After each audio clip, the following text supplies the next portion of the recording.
Aka, yaxshi yetib oldingizmi? Ha, rahmat, yetib keldim. Ha, qanaqa joy ekan?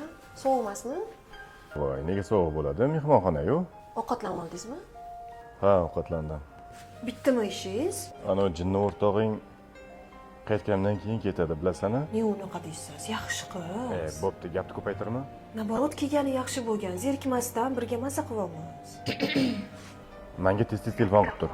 Bilasan, xavotir olaman. Bo'pti. Xudoyim. Yana eriymi? Muncha hadeb telefon qilaveradi.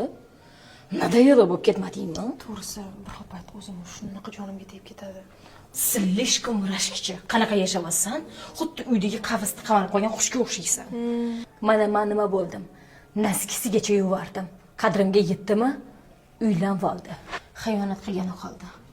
O'zingni qadringni bil, o'rtoqjon. O'zing uchun yasha. Bunaqada yeri bo'lib qolasan. Qara, qanaqa go'zal ayolsan. O'rtoqjon, hayotda yashash o'rgan. Bugun sen bilan zo'r joyga boramiz. Qatga. Mazza qilib ovqatlanib kelamiz. Bo'pti, erimdan so'rab ko'ring. Hamma narsani so'raverasanmi? Bugundan boshlab hech narsani отчет bermaysan. Tushundingmi? Telefon qilishim kerak. Telefonni biz o'qib qo'yamiz. Ko'tarmaysan. 2 hafta mazza qilib aylanamiz. O'zi qayerga boramiz? Londondan bitta o'rtog'im kelyapti. U bilan tanishtiraman. Вообще zo'r xarakteri. Qanaqa o'rtoq? Borganda ko'rasan. Tayyorlan. Bo'ldi, hozir mana shuni oxiriga artib oling. Bo'la qoldingiz, kattaga o'ralashib qolding. Rostdan ham. Qashot. Hujjatlar tayyorladingmi? Tayyorladim. Diqqatga maskanmi? Shunaqa. O'rtoq, aytgan odamga kelmayapti-yu, qachon keladi? Xos kelib qoladi o'rtoq. Ay, ana kelyapti. Salom qizlar. Kuttirib qo'ymadimmi? Sen kutilmaysan. Bu meni o'rtog'im Aliya. Bu esa Merxan. Tanishgandan xursandman.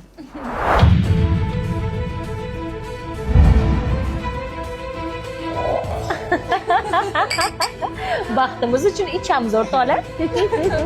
Oldik.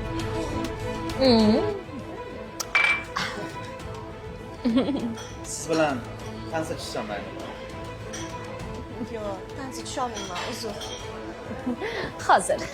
Menga qara jinnimisan? Shundoq yigit seni tansaga taklif qiladi, yo'q deyapsanmi? Erim bor-ku, qanaqa tushaman? Nima qilib bering desa, bilmaydi. To'ra qol. Bor. Kutib qoldi. Mazza qilib o'ynaylik. Davay. Bugun bizning kunimiz.